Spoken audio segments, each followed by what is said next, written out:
اللہ کی نعمتوں پر شکر ادا کرو۔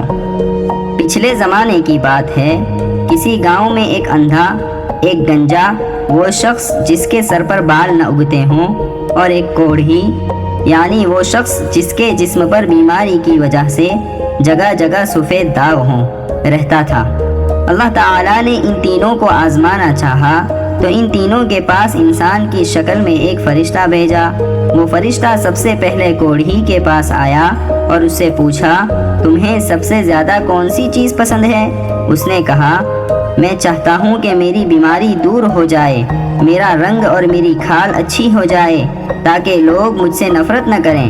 فرشتے نے اس کے جسم پر ہاتھ پھیر دیا تو اللہ کے حکم سے اس کی بیماری دور ہو گئی۔ پھر فرشتے نے کہا، تمہیں کون سا مال زیادہ پسند ہے؟ اس نے جواب دیا، مجھے اونٹنی زیادہ پسند ہے۔ فرشتے نے اسے ایک اچھی سی گھابن اونٹنی یعنی ایسی اونٹنی جس کے پیٹ میں بچہ ہو عطا کی اور دعا دی کہ اللہ تعالیٰ تمہیں اس میں خوب برکت دے۔ اس کے بعد فرشتہ گنجے کے پاس گیا اور اس سے کہا، تمہیں کون سی چیز زیادہ پسند ہے؟ اس نے کہا، میں چاہتا ہوں کہ میرا گنجا پن دور ہو جائے۔ فرشتے نے اس کے سر پر ہاتھ پھیرا، اللہ کے حکم سے اس کا گنجا پن دور ہو گیا۔ پھر فرشتے نے پوچھا، تمہیں کون سا مال زیادہ پسند ہے؟ وہ بولا، مجھے گائے زیادہ پسند ہے۔ فرشتے نے اسے ایک اچھی سی گھابن گائے دی اور برکت کی دعا فرمائی۔ پھر فرشتہ اندھے کے پاس گیا، اس سے پوچھا، تمہیں کون سی چیز زیادہ پسند ہے؟ اس نے کہا، میں چاہتا ہوں کہ مجھے بینائی مل جائے تاکہ میں لوگوں کو دیکھ سکوں۔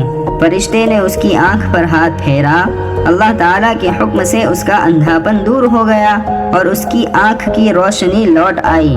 پھر فرشتے نے پوچھا، تمہیں کون سا مال زیادہ پسند ہے؟ اس نے کہا، مجھے بکری زیادہ پسند ہے۔ فرشتے نے اسے ایک اچھی سی گھابن بکری دی اور برکت کی دعا کی۔ اللہ تعالیٰ کے فضل سے تینوں کے جانوروں میں خوب برکت ہوئی اور تینوں بہت بڑے مالدار بن گئے۔ ایک لمبی مدت کے بعد اللہ تعالیٰ نے پھر اسی فرشتے کو انسانی شکل میں ان تینوں کے پاس بھیجا۔ فرشتہ سب سے پہلے کوڑھی کے پاس آیا اور اس سے کہا، میں ایک غریب مسافر آدمی ہوں، میرا گھر یہاں سے بہت دور ہے، مجھے سواری کی ضرورت ہے، اللہ تعالیٰ کے واسطے مجھے سواری کے لیے ایک اونٹ دے دو تاکہ میرا سفر آسان ہو جائے۔ وہ بولا، میرے ذمے بہت سے خرچ ہیں، میرے مال میں اتنی گنجائش نہیں کہ میں تمہیں اونٹ دے سکوں۔ فرشتے نے کہا، میں تمہیں پہچانتا ہوں، تم کوڑھ کی بیماری میں مبتلا تھے، اللہ تعالیٰ نے تمہاری بیماری دور کر دی اور تم غریب آدمی تھے، اللہ تعالیٰ نے تمہیں مالدار بنا دیا۔ وہ بولا، تمہیں کیا معلوم؟ یہ مال و دولت میرے پاس باپ دادا سے چلی آ رہی ہے اور کوڑھ کی بیماری تو مجھے کبھی تھی ہی نہیں۔ فرشتے نے کہا، اگر تم جھوٹ بول رہے ہو تو اللہ تعالیٰ تمہیں پہلے جیسا بنا دے۔ چنانچہ وہ پہلے کی طرح کوڑھی اور غریب ہو گیا۔ پھر فرشتہ گنجے کے پاس گیا، اس سے بھی اسی طرح کی باتیں ہوئیں۔ فرشتے نے اس کے حق میں بھی بد دعا کر دی، وہ بھی پہلے جیسا گنجا اور غریب ہو گیا۔ اس کے بعد فرشتہ اندھے کے پاس گیا، فرشتے نے اس سے اپنی غریبی اور پریشانی بیان کی۔ اس نے کہا، یہ میری ساری بکریاں تمہارے سامنے ہیں، تمہیں ان میں سے جتنی بکریاں چاہیں لے لو، میں بھی غریب اور اندھا تھا، اللہ تعالیٰ نے مہربانی فرما کر مجھے بینائی اور مال و دولت عطا فرمائی۔ فرشتے نے کہا، مجھے بکریوں کی کوئی ضرورت نہیں، میں صرف تم لوگوں کو آزمانے کے لیے بھیجا گیا تھا۔ تمہارے دونوں ساتھی آزمائش میں ناکام ہو گئے اور اللہ تعالیٰ نے ان کی حالت پہلے جیسی کر دی اور تم کامیاب ہو گئے۔